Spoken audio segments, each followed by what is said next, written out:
Bonjour à tous et bienvenue dans cette émission consacrée aux destinations et aux croisières de Rivages du Monde.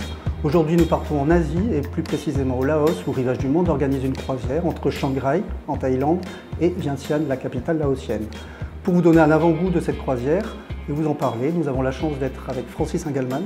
Vous êtes écrivain, auteur de nombreux ouvrages sur le Laos. Vous avez commencé votre carrière en tant qu'urbaniste et puis vous êtes consacré notamment à l'inscription de Luang Prabang, où vous habitez d'ailleurs, au patrimoine mondial de l'UNESCO. Vous avez collaboré notamment avec de nombreuses équipes de chercheurs en Asie et vous serez, lors de cette croisière, lors de l'escale à Luang Prabang, le conférencier. Et avec vous, Bertrand Delaunay, donc vous travaillez chez Rivages du Monde depuis 2010, vous avez commencé comme directeur de croisière, puis vous avez travaillé au siège à différents postes et vous êtes actuellement chef de produit de la zone Asie et à ce titre chef de produit de cette croisière au Laos. Bienvenue Bertrand. Donc pour commencer cette émission, est-ce que vous pouvez nous détailler l'itinéraire de la croisière? Rivages du Monde propose donc un voyage donc au Laos et en Thaïlande. C'est un véritable combiné à la fois avec de la croisière et de l'hôtellerie, puisqu'effectivement c'est un circuit entre Chiang Rai et Vientiane, ou vice-versa, puisqu'on peut faire très bien la montée ou la descente du fleuve Mekong. On va le prendre dans le sens Chiang Rai-Vientiane. On va commencer donc par un séjour à l'hôtel où nous aurons donc une nuit à l'hôtel avec des visites prévues. Le lendemain, nous allons prendre la route vers le nord de la Thaïlande pour rejoindre ce qu'on appelle le Triangle d'Or et embarquer à Chiang Khong. De là, on va embarquer sur le bateau le Hervé Champa Pando pour une croisière de 8 nuits, avec évidemment des escales tous les jours. Nous aurons des moments clés avec la ville de Luang Prabang par exemple.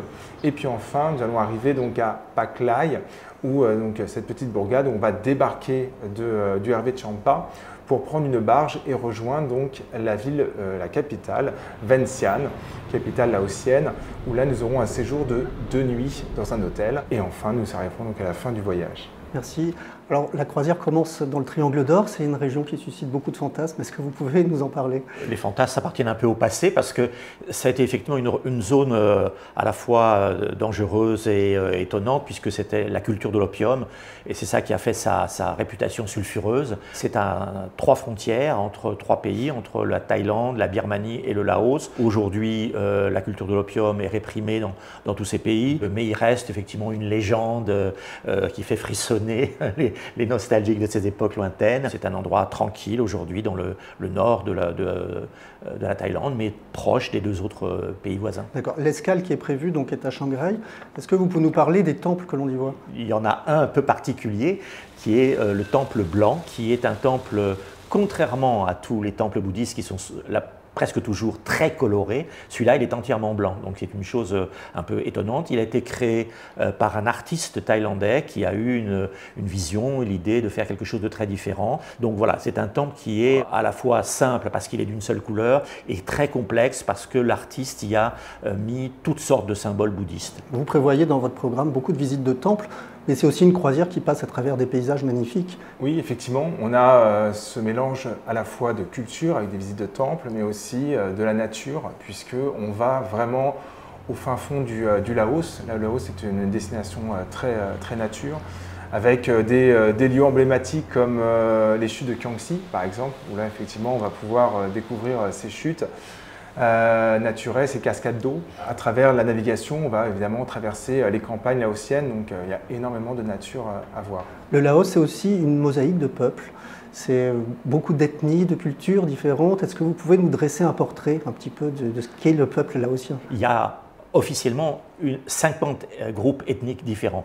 Donc on ne va pas les détailler, mais ils sont répartis dans le territoire en fonction des sols, des altitudes, des bassins, des rivières. Et donc c'est un pays qui est très morcelé ethniquement, mais ça reflète aussi le morcellement physique. Et la croisière d'ailleurs se déroule au début à travers des montagnes, des petites plaines, et puis à nouveau on a des barrières rocheuses. Enfin, c'est très varié. Alors, pour résumer, on dit qu'il y a trois grands groupes ethniques.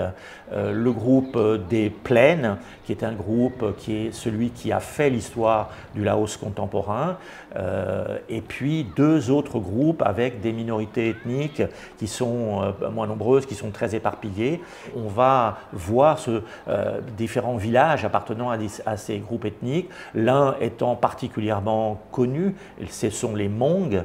Donc c'est un groupe alors qui n'est pas bouddhiste, c'est un groupe qui est chamaniste. Et quelles sont donc chez Rivages du Monde les visites qui sont prévues pour aller à la rencontre de ces populations? On va s'arrêter dans des villages directement. Le bateau, le Hervé Champa, va accoster sur la rive et on va pouvoir descendre du bateau et rencontrer donc, ces villageois.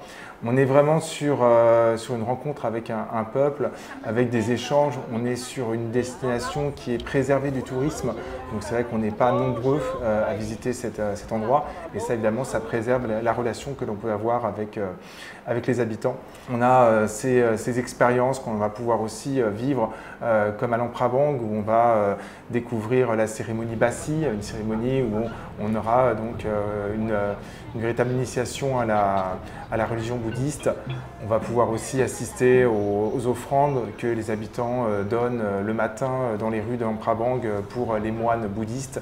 Donc toutes ces expériences sont proposées tout au long du parcours. On peut dire que la spiritualité est quelque chose vraiment qui caractérise le peuple laotien. Est-ce que vous pouvez nous en dire un mot, Francis? Les minorités ethniques dans les montagnes sont souvent animistes ou chamanistes, mais la très grande majorité de la population est bouddhiste. Et le bouddhisme est très pratiqué, très important. On va constater à Luang Prabang que la plupart des gens effectivement participent aux cérémonies, font des dons souvent importants au monastère, leur permettant de les embellir,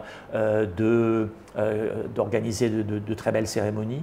Donc il y a là quelque chose de très important depuis des siècles. Lors de la descente du Mékong, je crois qu'on s'arrête à un endroit très particulier, c'est la grotte de Pakou. C'est une escale que l'on va proposer avec Rivages du Monde pour découvrir cette grotte. À l'intérieur, vous avez des statues, une collection de statues de Bouddha. C'est vraiment très impressionnant, un lieu très spirituel. Et l'idée, effectivement, c'est de pouvoir introduire avec le guide, évidemment, ce lieu très emblématique pour les Laotiens. Vous qui vivez donc à Luang Prabang, est-ce que vous pouvez nous dire ce que vont voir les croisiéristes dans cette ville? Luang Prabang est l'ancienne capitale royale, donc c'est une ville qui a compté dans l'histoire et dans laquelle il y a donc des traces de cette histoire. Il y a l'ancien palais royal. Alors, tout le monde sait que le Laos aujourd'hui est un pays d'une république populaire démocratique, un pays communiste pour faire bref, mais le palais royal est aujourd'hui devenu musée. Luang Prabang est une vraie ville dans laquelle il y a à la fois c'est une trentaine de monastères qui sont tous plus intéressants les uns que les autres, qui sont anciens. Et puis il y a aussi une très belle architecture coloniale, une architecture civile, avec des maisons qui sont un mélange d'influences françaises, un peu balnéaire, avec des rues et des ruelles charmantes. Et c'est à la fois une ville à la campagne, parce que c'est une petite ville, il y a moins de 20 000 habitants dans la ville ancienne, donc c'est petit, surtout pour l'Asie, on est habitué à de très grosses métropoles, mais il y a des petits joyaux, des petits bijoux, que ce soit en termes d'architecture religieuse ou en termes d'architecture civile. Donc vous venez de le dire, il y a eu des efforts de restauration dernièrement. Est-ce que vous pouvez nous parler justement de tout ce que vous avez fait pour l'inscription à l'UNESCO jusqu'aux restaurations récentes? J'ai eu la chance de me trouver à Vientiane, la capitale, dans les années 90, et où là, j'ai fait partie des équipes qui sont venues préparer l'inscription de Luang Prabang au patrimoine mondial de l'humanité par l'UNESCO. Le gouvernement du Laos et l'UNESCO se sont mis d'accord pour dire il y a des choses qu'on veut protéger et il y a des règles qu'on va instituer. En 30 ans, il y a eu un énorme effort de restauration. Dans les années 90, le pays était très refermé, s'ouvrait seulement après les premières années du communisme, qui était période de renfermement, de fermeture. L'autre ville, c'est Vientiane, la capitale. Quel est le programme de visite là-bas? On va vraiment aller visiter donc les principaux monuments de Vientiane, puisqu'on va passer donc 2 jours à Vientiane. Il y a différents temples que l'on visite. Un monument aussi emblématique, c'est le Pathuk Sai, qui est un monument qu'on compare à l'Arc de Triomphe à Paris. Il y a Pas très loin de là, un autre monastère qui est Wat Sisaket, qui est un endroit très, très beau avec une cour intérieure où il y a aussi des collections d'art bouddhiste et de très belles fresques murales. Et il y a un grand monument qui est qui est le symbole qu'on trouve sur les armoiries du Laos, qui est le Tat Luang, qui est un stupa, donc un reliquaire, donc un monument pointu en forme de pyramide élancée qui contient, la tradition dit, une relique du Bouddha. Vientiane, à la différence de Luang Prabang, c'est aujourd'hui une capitale très active, très vivante. Il y a tous les sièges des organismes publics, il y a les ambassades, il y a des organisations internationales. Et donc c'est une ville qui est beaucoup plus agitée, beaucoup plus moderne que Luang Prabang, mais qui a quelques trésors à proposer aussi.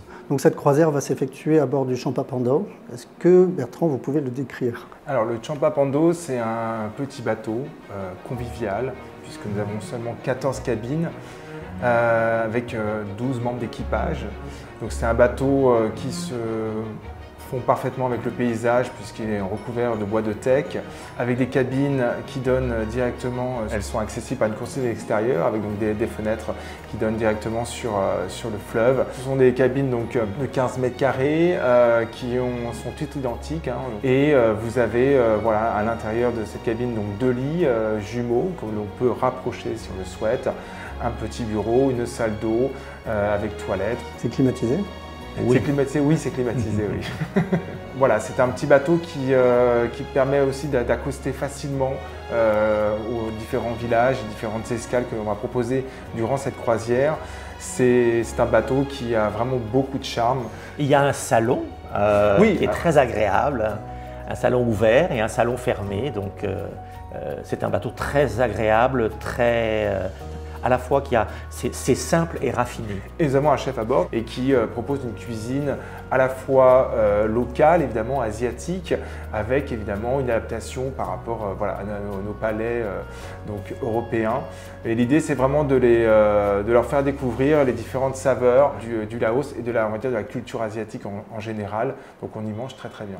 Alors on dit souvent qu'une croisière réussie, ça tient beaucoup à l'équipe à bord. Est-ce que vous pouvez dire un mot de l'équipe à bord et de la vie? Alors l'équipe à bord Rivage du Monde, nous mettons donc un directeur de croisière francophone à bord du bateau qui sera le référent évidemment. Nous avons également donc un conférencier qui interviendra donc lors de l'escale à Luang Prabang. L'équipage évidemment qui est là pour prendre soin des passagers. Et puis l'idée c'est vraiment voilà, de leur proposer des véritables expériences, hein. À la fois on propose à bord un cours de cuisine locale avec le chef. Donc durant la navigation, on va pouvoir proposer des expériences comme par exemple une soirée sur un banc de sable. Effectivement, nous avons durant cette navigation des différents paysages et là il y a parfois donc, des bancs de sable qui nous permettent d'accoster directement. Donc l'équipage va installer une organisation de bougies, nous allons pouvoir mettre en place donc un cocktail et suivi d'un dîner, souvent un barbecue. Donc c'est un moment évidemment très convivial, assez exceptionnel, on est au milieu de la nature, on est tout seul.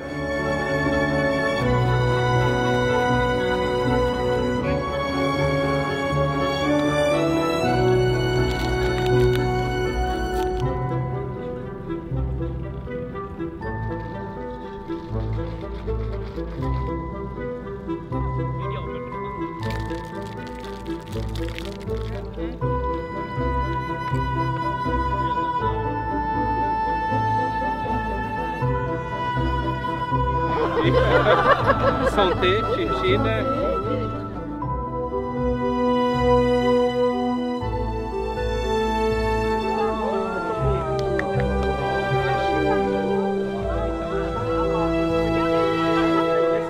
C'est magique de pouvoir vivre cette expérience directement sur un banc de sable au milieu du Mékong.